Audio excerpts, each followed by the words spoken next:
Hello and welcome back, ladies and gentlemen, to EUWChallenger Series number 12, second game of the first semi-finals of today with Copenhagen Wolves and Haydals Fight Club. I am Pulse and I'm joined by Spunnington.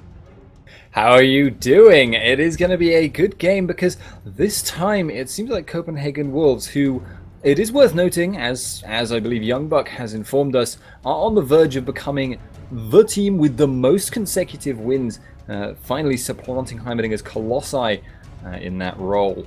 Within the EUWChallenger series, I believe they're on 4 wins in a row, and they just need 1/5 one to kind of carry that out, get their non-existent shiny trophy.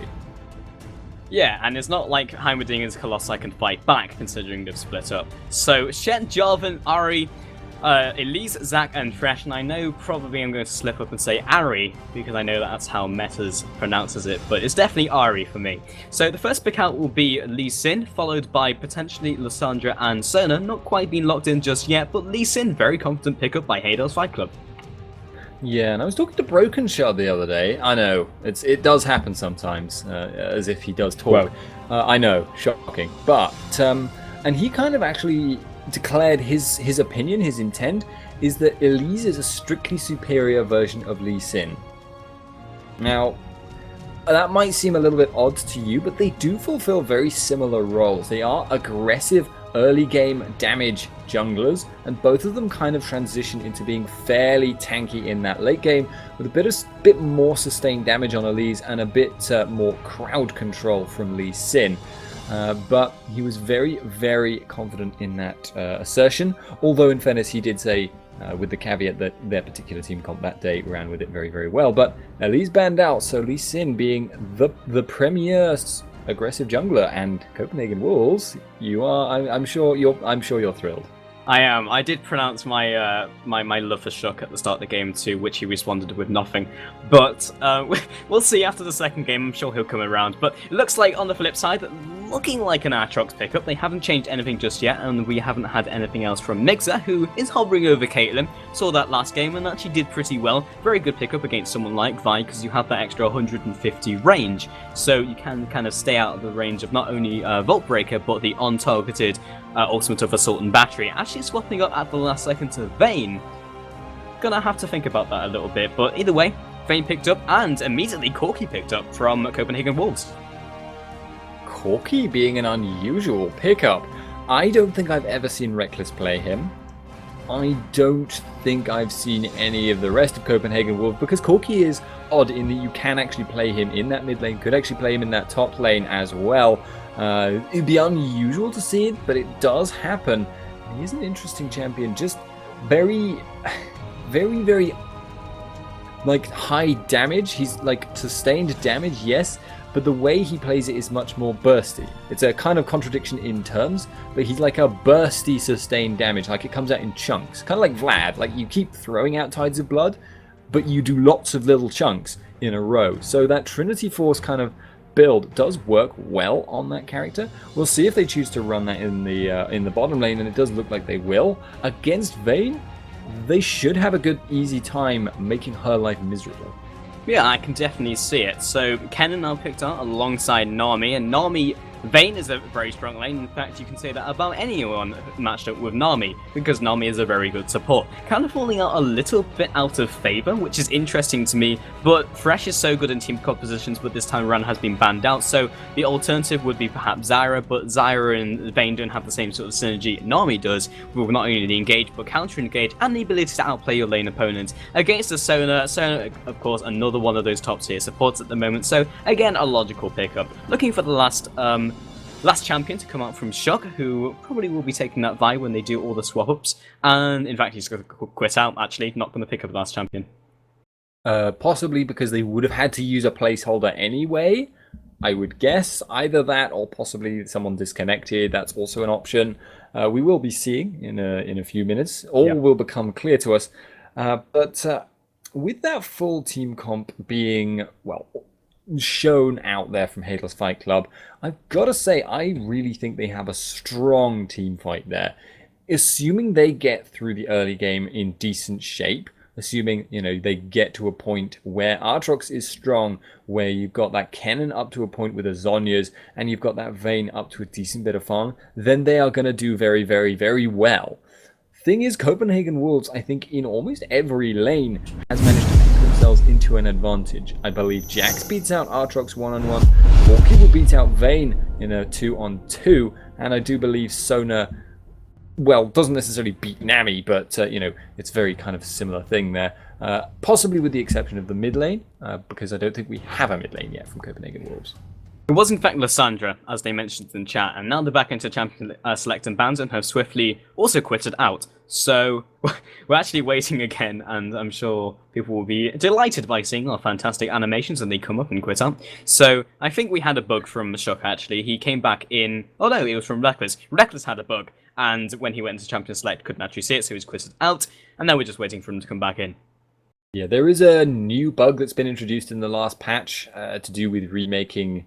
Or if you go into Champion Select, then quit out and then rejoin, something can go wrong. It's not really ideal, but it does happen. That's just the penalties of video games. But Pulse, what do you feel is really going to be that... Wait, no, you said it was Lysandra. Damn it!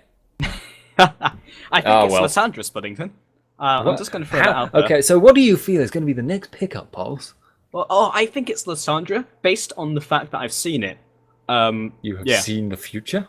I have. In fact, I saw the future and went back and actually just saw it in chat. So, yeah. Wow.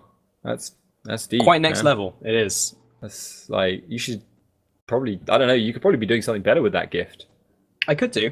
But like casting, because if you say things before they've actually happened, you look like a prophet, and that's a good thing. Person in chat who's asking, I am Pulse, and I'm joined by Spuddington, and Mother of God, someone has actually found my account, by which I mean they've added me to friends list, because it's worth noting that the I in my name is, the L in my name is an I, because the person who is actually called Pulse on the server took my name as soon as the name wipe came in, like it's literally as soon as it happened. It almost never plays the damn game. So gotta have that name, man. I know, and someone has actually added me with the L as an I.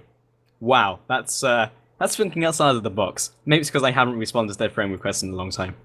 That is kind of impressive, actually. I certainly wouldn't think that Puise, but who knows? I don't know. You are actually Puise. That is, in game you are Puise. Wait, no, not in game. One of the two fonts that the client uses definitely shows you up as being Puise. I do know this. Yeah.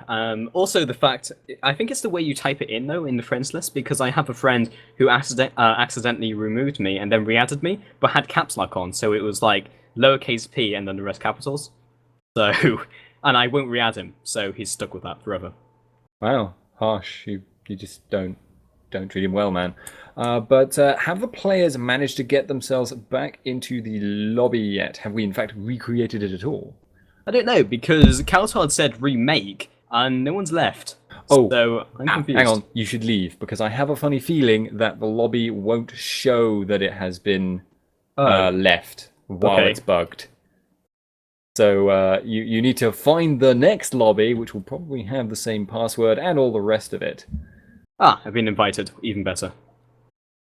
Okay, lovely. So I noticed that I had got an invite, and I was slightly surprised that that they would have invited me to the same lobby. Don't know what would really be going on with that. But regardless, hopefully we should be able to get this game going relatively shortly, ladies and gentlemen. I am Spuddington. I am also Pulse and a prophet. And on occasion. Pulse is over there in the corner. As always. Yeah, well, it's a hypothetical corner, so anyone can be in it if they want to be. If you want to be in the corner, you can be in there with him. Yeah, I mean, I am quite small, so I can fit under or in corners. I don't know how you'd be under a corner. I know at G-Fintel sleeping under a table, which was fun. You slept under the table? Yeah, I did, because all the other beds were taken, so I slept under the table. Yep. Wow. True facts. But at least you were safe from rain indoors. Indoors, just in case. You never know, man. Thinking It outside could be the an box. earthquake. Yeah. If you think about it, yeah, like if there was an earthquake and the roof went down, still got the table. In Britain. Yep. Well known for its earthquakes. And being near the catatonic plates. Yep. Yes. I know my GCSE geography here. Well, let's look at GCSE geography. All you really learn is like sort of what a hill is and how to colour it in. So, you know, you don't really get too much from it. It took me a ridiculous amount of time to do my GCSE geography coursework because they made me colour in every building in a city. It was on like a map. It was ridiculous. Since we're still waiting for the timer, by the way, we're just gobbling on. So if you have any questions, feel free and ask them. But go ahead. Yeah, the other issue is, of course, that I have a goldfish memory, so I can't remember what the champions they picked were, so I can't actually analyse what they picked and talked about. But I can now see it, so we could do something relevant, Pulse. We can, and I'm not going to repeat that question, but yes. So another 9 seconds on the I wanted to say cooldown, but it's not actually a cooldown. I've been playing too much League of Legends and have not actually been outside of the League of Legends, and the fact I want to be back into it. But we're actually going to jump to a break, so you just listen to us gobble on. But with another 3 minutes remaining on the delay time, we'll jump into a quick break, and when we get back in game, we'll be in the second game of the first best of 3 and the first semi-finals between Copenhagen Wolves and Haydals Fight Club. We'll see you soon.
Hello, ladies and gentlemen. Welcome back. This is Copenhagen Wolves, and this is also going to be Haydals Fight Club going up against them. Neither side going for any particular aggression in this early game, unless I'd call that passive aggression by Haydals Fight Club there. But anyway, I am Spuddington, and I am joined today by Pulse. Hey, how's it going? And yep, so Copenhagen Wolves, of course, swapping up as we normally do into the red corner. Things are coming down, actually, from their own team on top of themselves, so I'm not really sure what that's signifying. But Copenhagen Wolves looking for the aggression. What has come down, so they'll see them as they look for the invade, and we could definitely see a level 1 team fight opening up incredibly shortly. Young Buck leading the charge, hasn't skilled anything yet. Cassadar finds him, and great Acro Prison lands onto 2. They've scattered them already. Cassadar drops low. First blood picked up by Corky. Freddy dropping low, still has the passive low, and Young Buck actually on the backside had tanked so much damage and split second into the counter-strike, actually kept him alive. Haydals still being chased down. Not sure if they have the instant CT to make it happen. Svenskeren also recalling. Not sure if they can actually see him because he's in that sort of nook around the corner. 1-0 and definitely the red buff.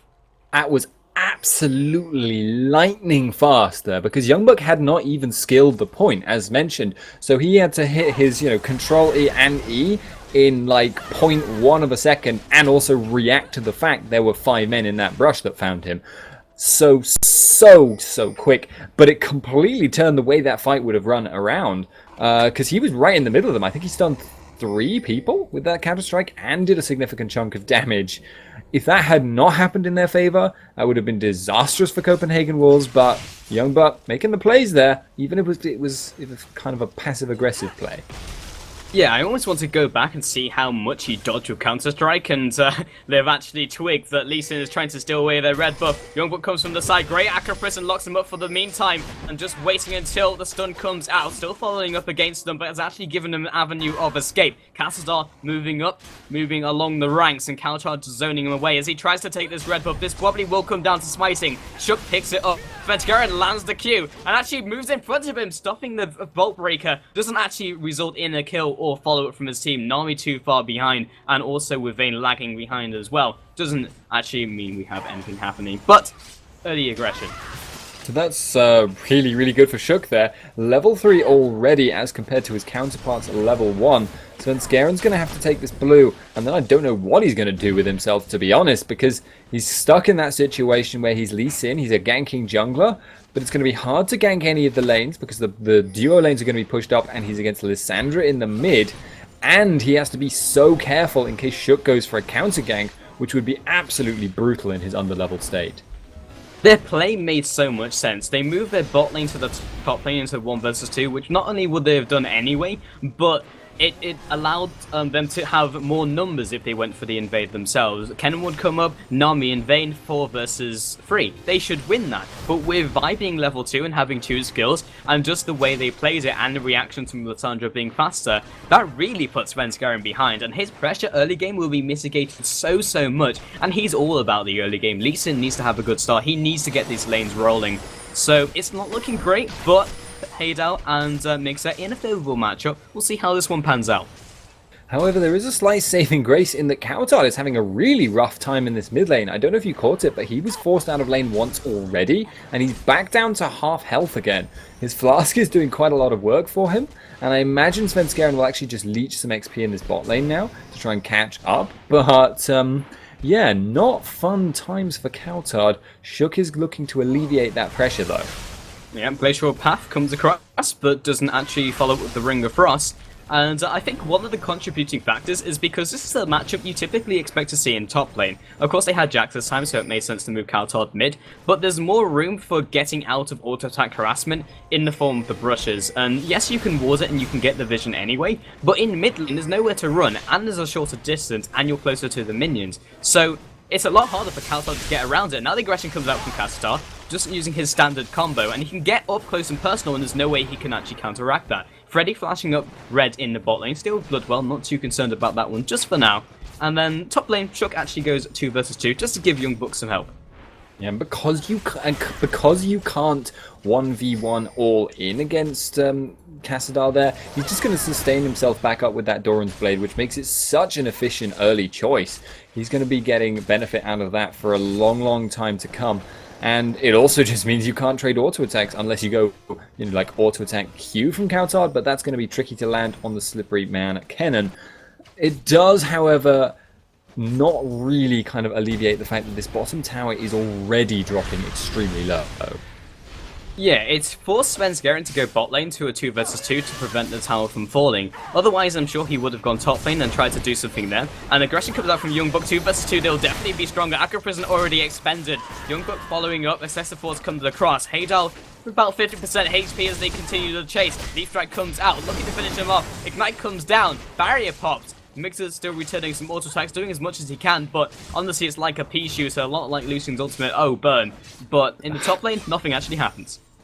Yeah, it does force Vayne out of lane, and that was just her overcommitting. She was so determined to try and push that top tower as hard as possible.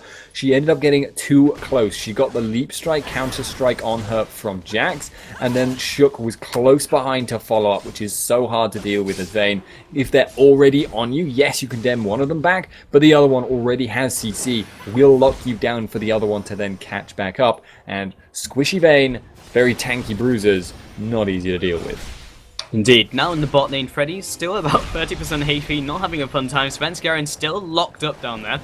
And Unlimited sieging the tower, very, very low. On the next pass with the next minion wave, I'm sure they can pick it up. And Freddy has to recall. Meanwhile, in the mid lane, we had some aggression from Cassitar, slicing Maelstrom on top of Coulthard. Dropped him low, pushing him out of lane once again. Didn't result in the kill. But still, not having fun times. Yeah, and it's kind of telling across the board. Coulthard, though, the fact that he's falling behind is bad for him, yes, but he's still Lissandra. He's kind of like an AP mage that kind of almost plays like a tank. Like, he's always going to be extremely useful no matter what happens, and Shook actually finds Svenskeren, forces him out of the jungle, and indeed, just about on time for some certain buffs to start respawning fairly shortly, although he did just blow his smite. I'm not sure if that was wise or not. Yeah, he wanted that Wraith to take it away from Svenskeren. Obviously, he read the fact he was going to come across with his Resonating Strike on top of Sonic Wave, and I guess he just really wanted the minion in form of the Wraith. But yeah, as the buffs are coming up, Smite's going to be almost invaluable, so I'm not sure if that was worth it. But then again, kind of a showing just against Svenskeren, showing that he can outsmite him.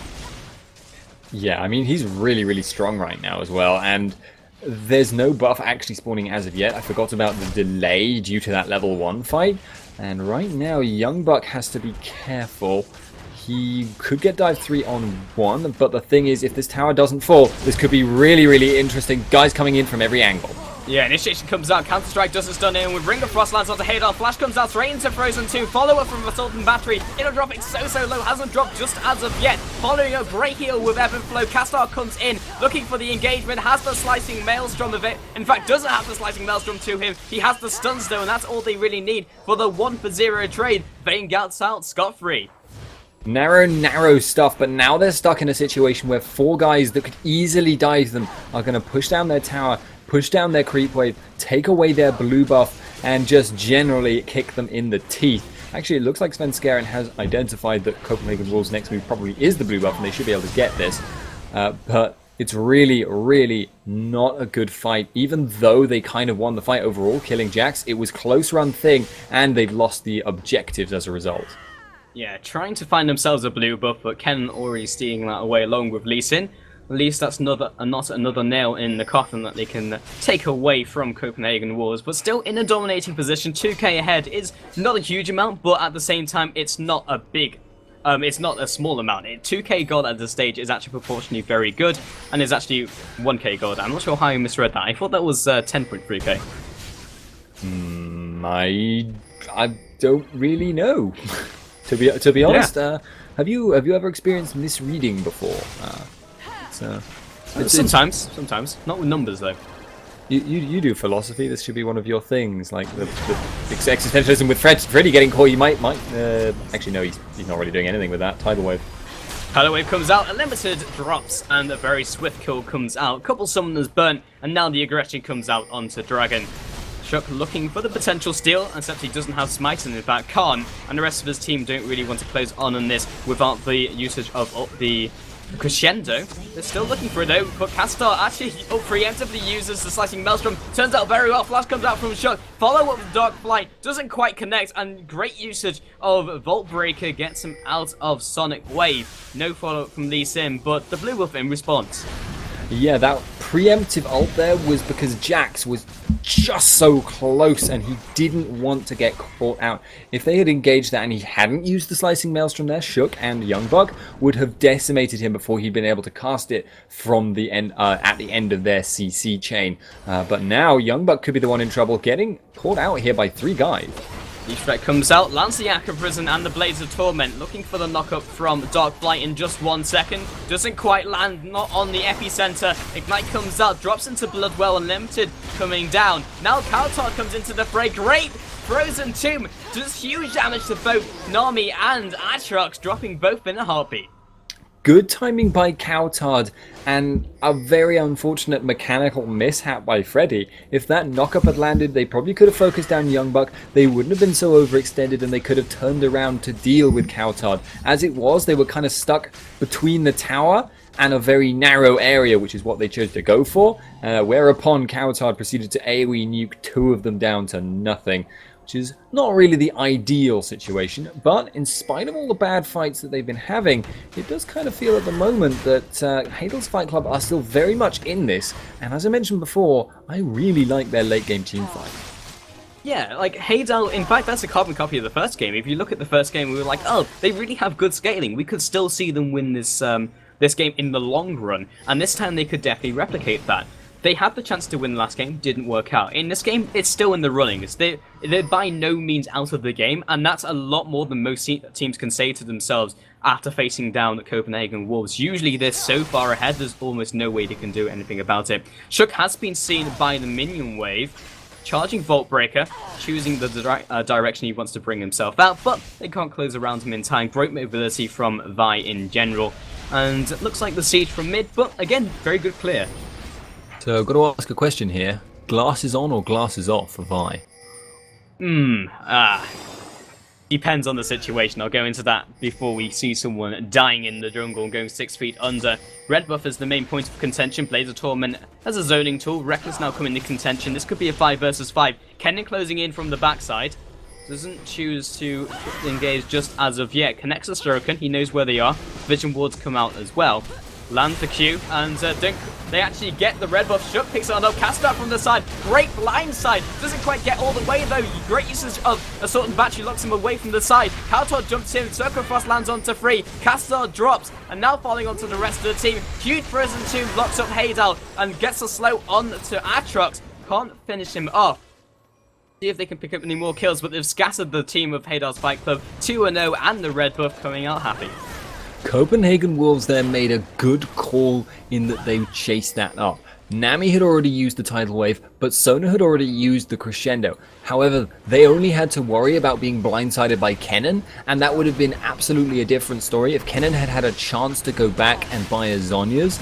He didn't though. They were able to just jump on him with Jax and just dunk his face into the floor. After that, there wasn't really all that much AoE stuff to come out, which is the scary part about that kind of a jungle fight. And that just meant they took the fight. They have stronger characters in that environment. Plus, they have Lysandra, whose AoE was already was still available, and more farmed carries in the form of Jax and Corki. We've got to look at Haydals Fight Club's options right now. With Dragon coming up in 2 minutes, we'll see if they choose to fight over it, but that's the main point. Do they want to carry on going for a fight, or do they just want to turtle it in? Last game, we didn't see them turtle as effectively because they didn't switch the gears into turtling. They wanted to carry on going for team fights, see if they could outplay them. More aggression coming out from Reckless. Not sure if he's going to completely follow up, but at least push him back to his tower and assert that dominance. So whether they want to just turtle and try and get to late game, because it's certainly stronger with the Vayne pick and the Atrox pick and the rest of the tools in their arsenal. So we'll see if they change up their playstyle. A Youngbuck at the bot lane, Lee Sin waiting in the wings. We'll see if they follow up. Counter-Strike is a great tool for avoiding tower dives. And Unlimited from the side, it will look like they follow up. Counter-Strike comes across, doesn't quite land, and now the trade happens. Lands the resonating strike, more damage coming out, doesn't quite connect the third auto strike. Flash comes down from both of the players. Leap strikes back on, doesn't connect before he dies in midair. Great move by Unlimited, gets out the way of Sonic Wave. Now Kaltod returning into the fight. Vayne recalling at the upper brush, and they can't quite connect the dots and can't cook up the kills. Very, very good bait there, essentially. It was not what they were expecting in that mid lane, though a tidal wave coming out, not actually able to clip Reckless there. So very, very smart bait there. Because Jax had already used his Leap Strike to get aggressive on Vayne, that meant he could neither disengage, nor when she had tumbled out, go after her again. Shook actually taking a bit of damage in that top lane, but again, nothing really coming of it. So nicely played overall, and that's the kind of thing they need, because if they get too far behind in this game, they're going to have to contend with the Jax split push, and the potential Lissandra split push, and not being able to team fight, which is what their team is really orientated around. Yeah, they really can't afford to lose any more fights or afford to get picked. At the same time, they can't afford to concede objectives. And that's the problem with turtling, because you don't have the same control over the enemy jungle or the river. You're very much confined to your own base, or where the towers allow you to, because as soon as you lose a tower, you lose the presence over that area, because you don't have that safe haven. So in fact, they're still looking for team fights. If they can outplay them, it can work out. But we've seen in the past, Copenhagen Wolves, one of the main strengths as a team, is just being exceptionally good at team fighting. Yeah, and they have a lot of avenues this game to initiate and initiate strongly, which they didn't really have in that previous game, but they still managed to do it somehow. This time, they have Lissandra and they have Vi, so they have multiple sources of guys who can just jump in over a wall and still be really, really threatening. Plus, they have that Sonar Flash if necessary, and the Jax who can just look to just jump into the middle of people and counter-strike, which is a fairly solid initiation if you get it in the right space. The only issue with doing that, though, it does leave your Jax without his main defensive mechanism, and he does kind of need that if he wants to keep hitting people, which is kind of his thing.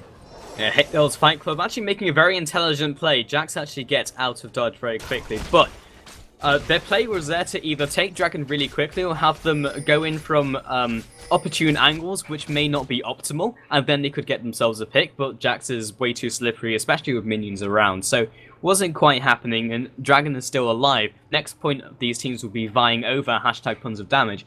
Pause has come in, so we'll be waiting for that. Apparently we have an FPS drop, so we'll wait for that one to resolve itself.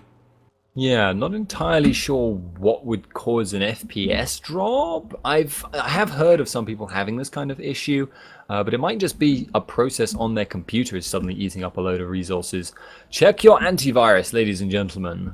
It does tend to do that, well, depending on which software you're running with. But regardless, yeah, I'm not really sure who's going to come out on top in these team fights. It's just going to come down to who's in the right place at the right time. Game will unpause in just 4 seconds.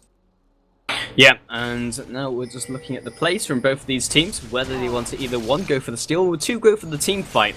And they haven't really hit the power spikes. They haven't hit the level 11 on Cassadar or the level 11 onto Freddy. And looks like we might have the engagement from Shook, but good vision control. Doesn't mean they can be engaged on just as of yet. Also lacking the AD carry of Haydals. Doesn't seem like they'll be looking to do that just right now, and Shook charging up the Vault Breaker. I thought he might go over the wall for Vayne. I was holding my breath. Now moving on to the Drake, with Jax coming in from the south side. Do they go for the initiation? Looks like Kaltar's going to do it first. Tidal Wave comes across into the slicing Maelstrom, all the AoE ultimate. Shook moves on to Svenskar, knocks himself back. Now Youngbuck dropping low, their front line's disintegrating, but they already drop Aatrox into Bloodwell. Breakfast still on the sidelines, he's so incredibly strong. Now the aggressor plays come out, his health pool is way higher. Haydals drops for the triple kill, looking for the Svenskar pickup. He runs and gets out of here. Another kill goes on to Youngbuck, 4-1 trade. Wolves just looking so unstoppable as a juggernaut of a team. Yeah, that was really good from them. Vayne was kind of out of position, got locked down, didn't spend as much time DPSing as she wanted to in that fight, and Reckless at the end there, that was one of the strengths A of Corki and B of a Trinity Force build.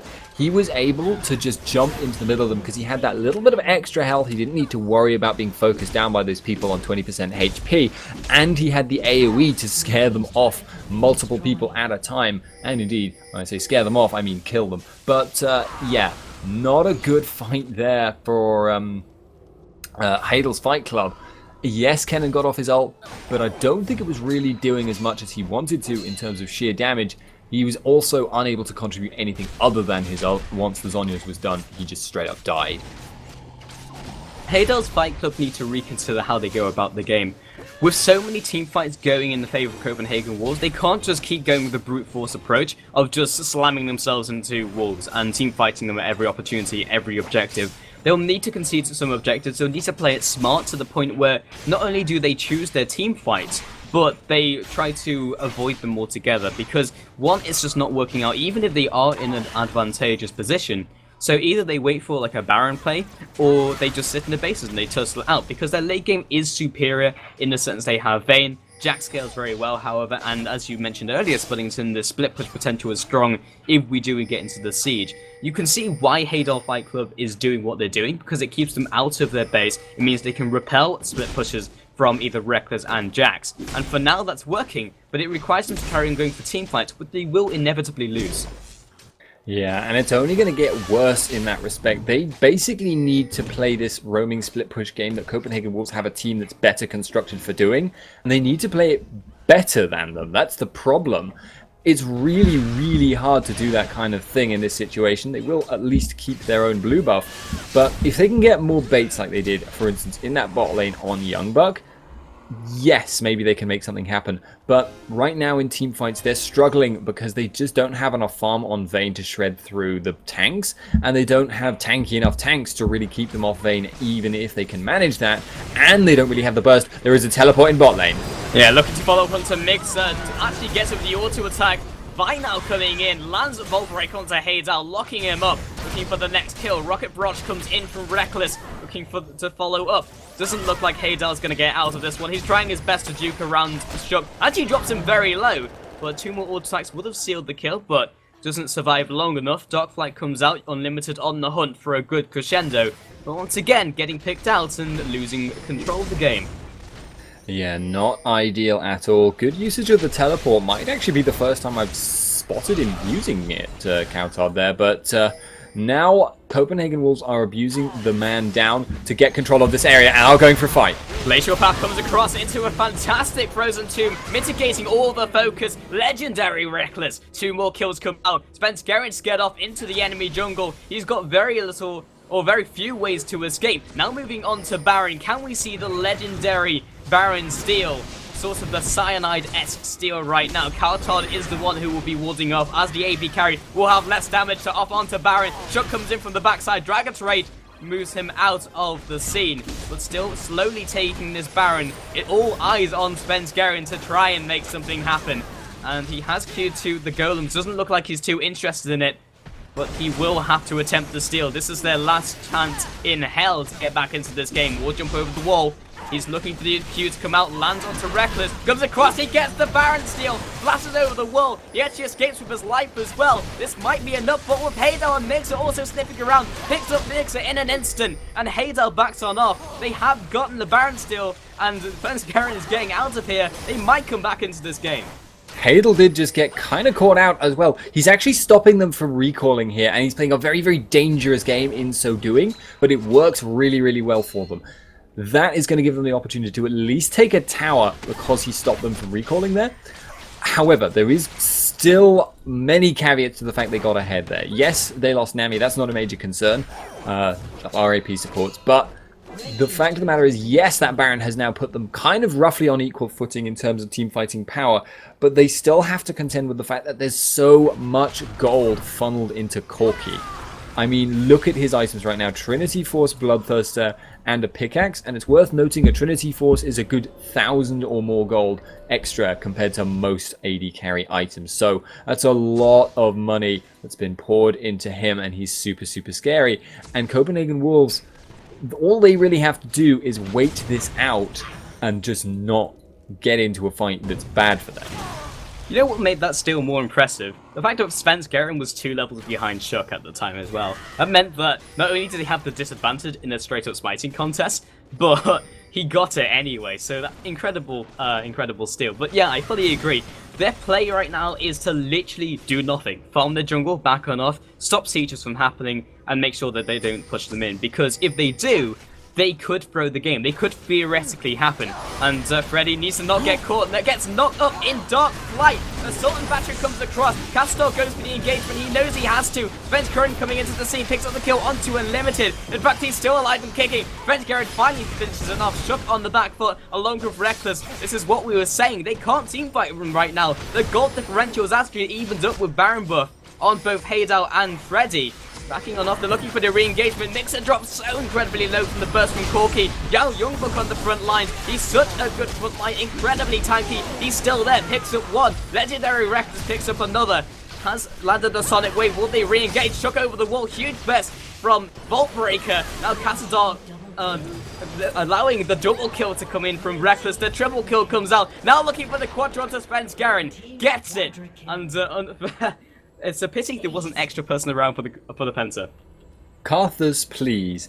At the end there, Haydal was what lost them that fight. Unfortunately, their namesake, because he tried to get Coutard. He got a really nice condemn, slammed him into the wall near the Wraith camp, and then he overcommitted to try and kill him, got Youngbuck on him, got Corki on him, and Coutard Zonya'd. He didn't take account of that fact. He got focused out, and now they're back in the situation they were in before that Baron buff appeared, and Reckless is even more farmed and more fed than he was before. So, not looking good. They're still clinging on by their teeth, but with that open inhib, this could be kind of their last chance. Yeah, after picking up the kill into Unlimited, they should have said, okay, well, Unlimited is down, maybe let's find ourselves an objective in the form of Dragon or maybe a tower, one of the outer towers, perhaps even bot lane. But they committed so hard, they were like, we're 5 versus 5, we have Baron, we could actually win this fight. But great mechanical skill, like the re-engagement twice by Shook, the engagement by Youngbuck, the strength of that front line play was just so strong, and it allowed them to win the team fight regardless. And this is what we're saying, no matter what position Copenhagen Wolves are in, their team fighting position is always on point. To the point where teams just can't fight them. If they get their winnings, just cut it, run, and go for an objective. That's all you could really do. Yeah, and it was in that it's that protracted fight which really shows it the most. I've got to say, I feel like the major difference in what Copenhagen Wolves do in this kind of unquantifiable way is they just don't hesitate. You saw Casadar when he went for that engage right at the start, and actually catch out on Haydal there in the top lane, but you saw Casadar when he went in right at the start. He actually jerked away before going in with the ultimate. Then he kind of said, I've got to go for it, and went in again. Then you saw more hesitation and no hesitation from Unlimited going in. Yeah, flash into Crescendo. Freddy drops immediately. Coutard still on the aggressive. Reckless just takes the time to farm. Now Valkyrie's ahead. Can he land the auto attack onto Mixer? That will commence the slowing. Lands one auto attack and the slate from Unlimited. This should be the kill. One more attack will seal it. But Mark of the Storm lands, and still legendary Reckless 14-0-3. Yeah, kind of unfortunate, but you know, we've got to be careful not to give too much praise to Reckless here. I mean, 14-0-3, yes, but the only people that have died on their team are Unlimited and Youngbuck. And those guys, well, Youngbuck has been mostly dying when he's initiating, like Casadar is now. Yeah, initiates with not only the Zonyas, but the slicing Maelstrom. Gets locked up by Frozen 2. Rampage for Coutard. The kickback using Dragon's Rage, keeping Haydal alive, but sieging the turret. They know they have to do anything in their power. Not sure what Spence Garen's looking for, but at least he's drawn them away from the turret. Maybe he's just trying to buy his team some time, but Unlimited picks that one up. I think they're just going for style points at this point. Youngbuck going in again. Yeah, counter-strike onto Haydal. He's looking for the kill. Shutdown comes out, but Reckless tears up the rest of his team. Freddy now at the point of contention, still has Bloodwell, but they'll easily pop him into it and take him out when he comes out of the passive. Double kill comes in for Reckless. They're just kind of going ham at this point. They know they've won, and I do believe that Coutard might go down if Haydal goes for it, but no. Corki, and wow, that damage. That is the double inhib. That is super minion, so they're not even going to go for the second inhib. Casadar has no ult. He's not stopping this. He might go down for his troubles, but in spite of looking pretty good at several stages of both games, it seems like Copenhagen Wolves have outed themselves as being pretty good in the end. Yeah, and Shook finds himself on the receiving end of an insect into a Nexus, but unlike the Champion Spotlight on April Fool's, that no longer works. And Reckless pushing them back to their fountain, and that will be the GG. Second game 2-0 to Copenhagen Wolves versus Haydals Fight Club. I almost got away with it without messing up the name once. A pity, but you do live near a place that's like Capenhurst or something like that, wasn't it? Which is why. But a shame. But nonetheless, really, I mean, like Haydals Fight Club played a good game. Like they were solid. It's just that Copenhagen Wolves were so good this game, and they continue their dominant win streak, looking good for their 5th consecutive Challenger Series win in a row. Really solid team. We'll see if they can manage to win in the finals, but it's looking solid for them. Their opponents will be decided later on. We should have another best of 3 coming up. I'm not entirely sure as to when exactly that will be. Shouldn't be too long though, so stick around guys, go make a cup of tea. But we should have a timer on the stream to show when the next game will be. That's all from Pulse today, but I should be back later. Yes indeed. We'll see you soon. In fact, I should probably plug myself because I'm disappearing soon. So that was the hint. If you want to follow me on Twitter, it's @Impulsible or twitter.com/Impulsible. On Facebook, it's facebook.com/WatchYourPulse, and the same on YouTube, youtube.com/WatchYourPulse. So if you want to check me over there, you'll get updates of everything I'm doing. But until next time, guys, see you later and have a good one.